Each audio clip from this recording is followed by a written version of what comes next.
रयतेच्या मनावर, मातीच्या कणावर आणि विश्वासाच्या प्रमाणावर राज्य करणारा राजा म्हणजे राजा शिव छत्रपती. सूर्याप्रमाणे तेजोमय दिसणारे व्यासपीठ, चंद्राप्रमाणे शीतल छाया देणारे परीक्षक व चांदण्याप्रमाणे लुकलुकणारे माझे विद्यार्थी मित्रांनो, सर्वांना माझा नमस्कार. आज मी तुम्हाला छत्रपती शिवाजी महाराज यांच्याबद्दल 2 शब्द सांगणार आहे.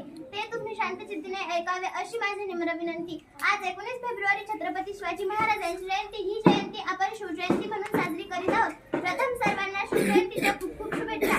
छत्रपती शिवाजी महाराज हे आदर्श आणि महान राजे होते. त्यांचा जन्म 19 फेब्रुवारी 1630 रोजी महाराष्ट्रातील शिवनेरी किल्ल्यावर झाला. त्यांच्या वडिलांचे नाव शहाजीराजे भोसले तसेच त्यांच्या आईचे नाव जिजामाता होते. शिवाजीराजे बालपणापासून अत्यंत हुशार व धाडसी होते. माता जिजाऊंनी त्यांना उत्तम संस्कार दिले. छत्रपती शिवाजी महाराज हे मराठा साम्राज्याचे संस्थापक. त्यांनी केवळ वयाच्या 15व्या वर्षी रायरेश्वराच्या मंदिरात स्वराज्य स्थापनेची प्रतिज्ञा केली. त्यांनी तोरणा, सिंहगड, कोंढा यासारखे बळकट किल्ले मिळवले. छत्रपती शिवाजी महाराज हे रयतेचे राजे.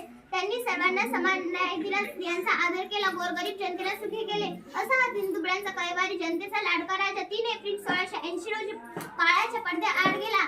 मराठी मातीत ज्याने केला गणी मिकावा, मराठी मातीत ज्याने केला गणी मिकावा, तो एकच होता माझ्या जिजाऊंचा छावा, माझ्या जिजाऊंचा छाया. एवढे बोलून मी माझे 2 शब्द संपवित आहे. जय भवानी, जय शिव.